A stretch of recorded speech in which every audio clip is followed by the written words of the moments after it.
There's a number sitting quietly in the tax code that most people never hear about until they're already retired. It has nothing to do with income tax. It has nothing to do with Social Security. It's specifically about Medicare. Cross this number by even $1, and your Medicare premium doesn't go up a little. It jumps immediately for the entire year.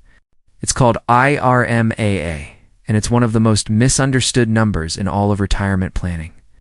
The income that triggers it happened 2 years before you ever see the bill. By the time you find out, it's too late to fix. A married couple crossing the very first threshold pays $2,297 more a year. Immediately for the exact same coverage their neighbor gets for less. I'm Kevin. This is Prosperity Levels. Today, the 2026 brackets, why it's a cliff, surprising things that count, and how to manage it. Quick note, not a financial advisor. This is educational. Let's talk to a professional, especially a retirement-focused tax advisor. Let's start with what this number actually is. IRMAA stands for Income-Related Monthly Adjustment Amount. It's a surcharge added on top of your standard Medicare Part B and Part D premiums, if your income's high enough. Medicare Part B and Part D are subsidized beneficiaries, cover about 25% of the cost. Taxpayers cover the rest. IRMAA shifts that ratio for higher earners, paying 35%, 50%, 65%, or more, depending on tier. This isn't a penalty for doing anything wrong. It's simply a different pricing tier based on income. IRMAA doesn't work like an income tax bracket. With income tax, only money above a threshold gets taxed higher. Everything below stays the same. IRMAA doesn't work that way. It's a cliff, not a slope. Cross the threshold by even $1, and your entire premium jumps to the next tier's full rate. A retiree with $137,001 pays the same surcharge as one with $170,000. Both sit inside the same bracket. A $1 difference in reported income can mean hundreds, sometimes thousands of dollars a year. Let's get specific because the actual dollar amounts matter enormously here. For 2026, the first threshold begins at $109,000 Magi for a single filer. For a married couple filing jointly, first threshold is $218,000. Below those numbers, you pay the standard Part B premium, $202.90 a month for 2026. Cross the line. The surcharges begin. 5 separate tiers in total. At the lower tiers, total Part B premiums range from about $284.10 a month. At the highest tier, that combined Part B premium climbs to $689.90 a month. Part D also gets a surcharge, ranging from $14.50 a month at the lowest tier to $91 at the highest. The very top tier begins at $500,000 single, $750,000 married frozen, not inflation adjusted until 2028. Here's the detail that makes this urgent. These thresholds aren't based on your income this year. Let's look specifically at what happens the moment someone crosses that very first line. A married couple, both on Medicare, sitting right at the edge of the $218,000 threshold, crosses into the first surcharge tier. The jump from paying no IRMAA at all to landing in that first tier costs this couple $2,297 more a year, combined. That's not a gradual increase. That's the instant result of crossing one specific number by as little as a single dollar. If that same couple's income climbs further into the second tier, the additional cost from Tier 1 to Tier 2 is $3,475 more. Add those together, a couple progressing from no surcharge into the second tier now pays roughly $5,772 more a year. Now look at the top of the scale. At the highest tier, the Part B surcharge alone adds $487 a month, $5,844 more a year per person.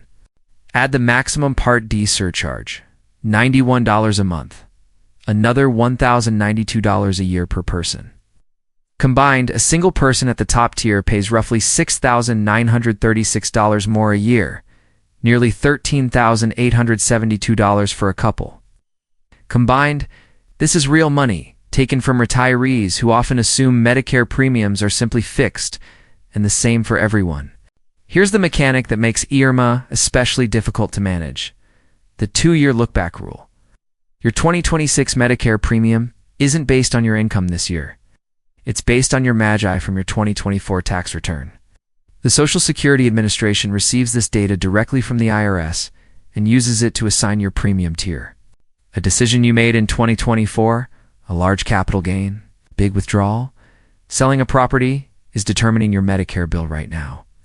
By the time you receive the IRMAA determination notice, the income that triggered it is already 2 years old. There's no way to change it.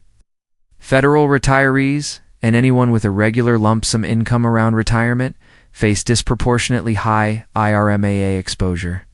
The only real defense against this trap is planning ahead, specifically 2 years ahead of when you'll actually be on Medicare.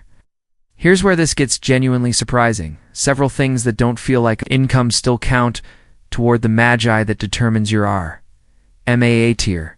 First, Roth conversions. Moving money from a traditional IRA into a Roth IRA creates taxable income that year, and it counts fully toward MAG, even though you're not spending it. Second, required minimum distributions. Once you're required to withdraw from traditional retirement accounts, those withdrawals count as income, whether or not you need the money. Third, capital gains. Selling appreciated stock, a business, or real estate can create a large one-time spike in MAGI. Fourth, and the one that surprises people most, tax-exempt municipal bond interest. Municipal bonds are famous for being tax-free federally. But for MAGI purposes, that tax-exempt interest gets added back in. Someone can owe zero federal tax on their muni bond interest and still have that interest push them into a higher Medicare tier. MAG, for IRMAA purposes, is broader than most people assume. It catches conversions, distributions, one-time sales, and even tax-free income. Here's the useful part. For many retirees, IRMAA exposure is genuinely manageable if you plan early enough. Strategy 1. Maximize pre-tax retirement contributions while still working. Every dollar reduces reportable MAGI dollar for dollar. Because of the 2-year look back, this matters most in the years right before turning 65. Strategy 2. Use an HSA if eligible. HSA contributions reduce MAGI directly, doing double duty for tax savings and IRMAA management. Strategy 3. Stagger Roth conversions carefully across several years. Each kept just under a threshold, rather than one large conversion. Strategy 4. Consider a QLAC to delay a portion of required minimum distributions, sometimes as late as age 85. Strategy 5. Time large capital gains or asset sales deliberately. Outside your Medicare look-back window. Strategy 6. Balance withdrawals across account types, drawing some income from a Roth IRA. Doesn't count toward MAGI at all. None of these require aggressive moves. They require thinking about MAGI 2 years before you'll actually be affected by it. Here's a tool that exists specifically for situations where the 2-year look-back creates an unfair result, and most retirees have never heard of it. It's called Form SSA 44. It allows you to request a reconsideration of your IRMAA determination based on a qualifying life-changing event. Qualifying events include retirement, reduced work hours, divorce, death of a spouse, loss of income-producing property, an employer settlement, or marriage. Common scenario: someone retires in 2025, their 2024 tax return. The look-back year still shows a full year of employment income. Without an appeal, they'd pay an IRM, a surcharge based on income they no longer earn, for coverage they're paying for right now in retirement.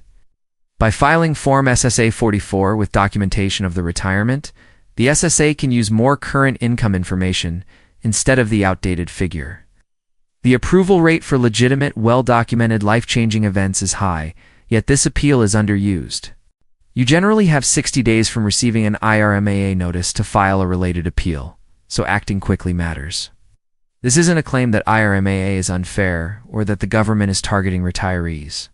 A few honest caveats. Most Medicare beneficiaries never pay IRMAA at all. The first threshold is well above the median retirement income. The dollar amounts, even at the highest tier, present a relatively small percentage of a high earner's overall income and tax burden. Some avoidance strategies, particularly aggressive Roth staggering or QLAC purchases, involve trade-offs a licensed advisor should evaluate. The appeal process only works for genuine, documented life-changing events, not a general way to dispute a surcharge you disagree with. Most people plan their retirement income around taxes. Far fewer people plan it around Medicare. For retirees with meaningful savings, IRMAA can be a larger or sudden cost swing than most tax bracket changes they'll ever encounter. The decisions you make right before turning 65 are quietly setting your Medicare premium 2 years before you'll see the bill. If this changed how you think about your own retirement income planning, hit the like button. Final numbers: threshold begins at $109,000 single, $218,000 married. First tier costs a couple $2,297 more. Second tier adds $3,475 more. At the highest tier, a couple can pay nearly $13,872 more a year, combined, for the exact same Medicare coverage. Roth conversions, RMDs, capital gains, and even tax-exempt muni bond interest all count toward Magi. Form SSA 44 exists to correct unfair results. Subscribe for more. This channel has now covered accounts, income traps, and tax strategies across an entire retirement journey. This is Kevin. This is Prosperity Levels. I'll see you in the next one.